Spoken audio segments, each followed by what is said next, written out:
हाँ बच्चों, मैं जितेंद्र वर्मा और आप देख रहे हैं ज्ञानदीप एबीसी, जिसमें आप लोगों को ऑनलाइन शिक्षा प्राप्त होती है। बच्चों,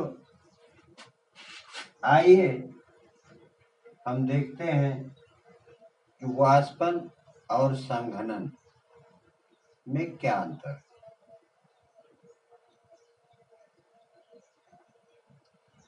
वाष्पन जो है वह किसी भी जल भराव वाले स्थान जिसकी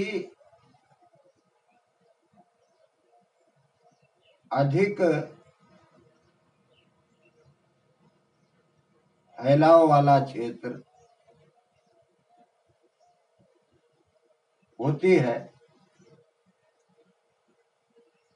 यानी ज्यादा बड़े तालाब में, ज्यादा फैले हुए तालाब में वाष्प अधिक बनता है। क्या हमने समझा कि क्यों?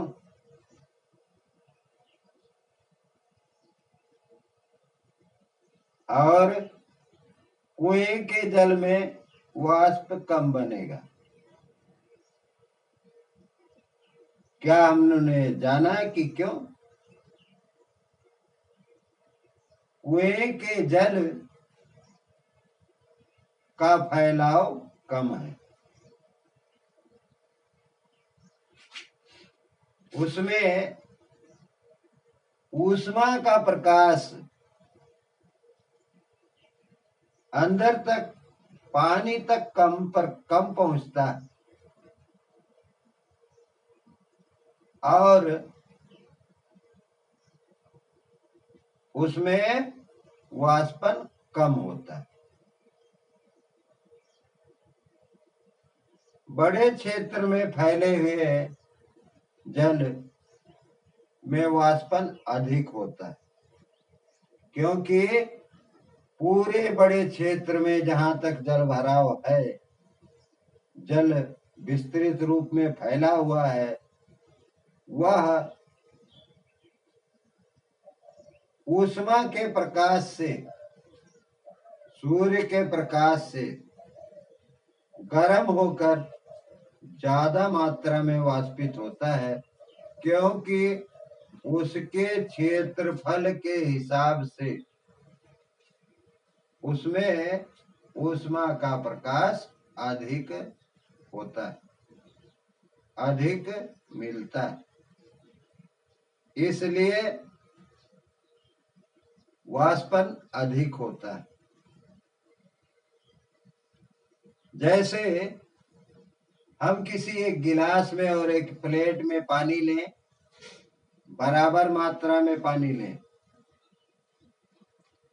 गिलास का जो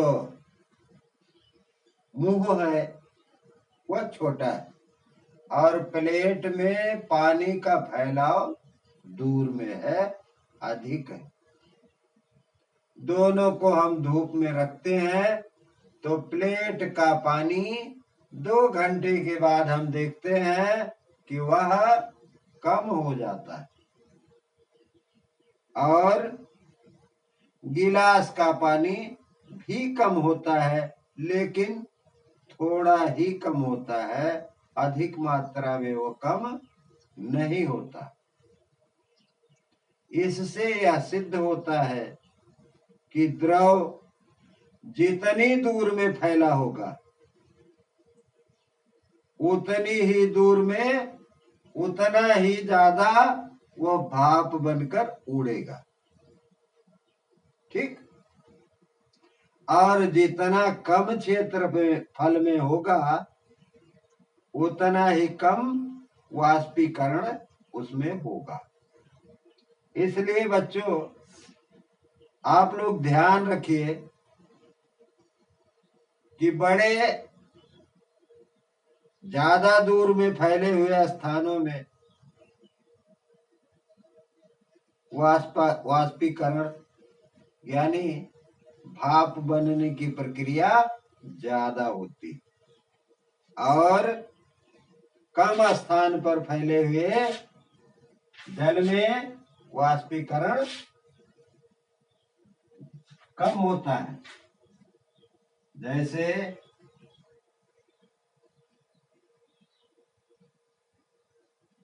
कम क्षेत्र में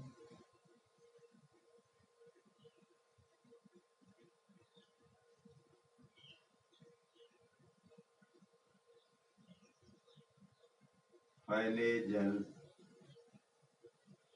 में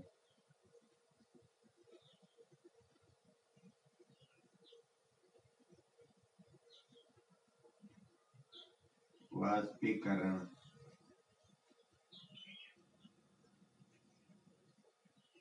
कम होता है।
बच्चों, अब हम संघनन को देखते हैं।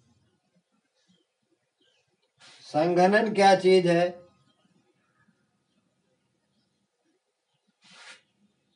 बच्चों, आप लोग किसी एक केतली में पानी को गर्म करो और केतली की टोटी से जो भाप निकलती है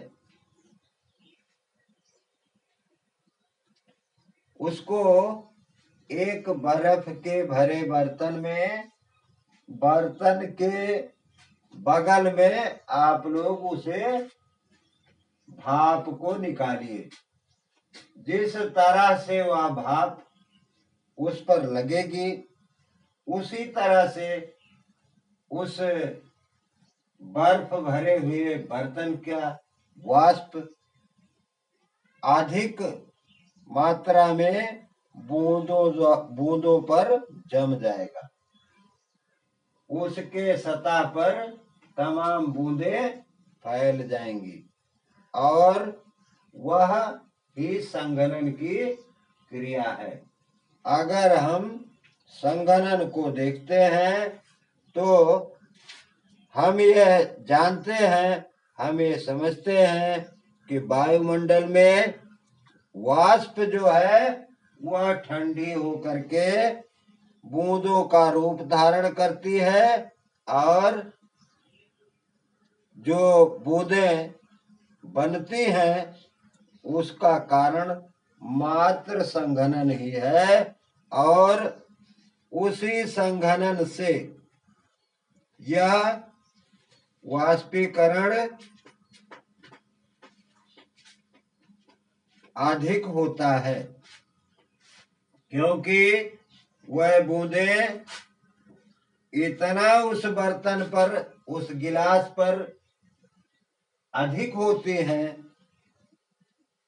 जिसमें बर्फ भरा हुआ है और टोटी से भाप जिस तरफ निकल रही है, जिस तरफ उस बर्तन पर पड़ रही है उस तरफ कम ही बूंदें हैं, क्योंकि वह वाष्प से सूख जाती हैं और जिस तरफ पानी की बूंदें, पानी का वाष्प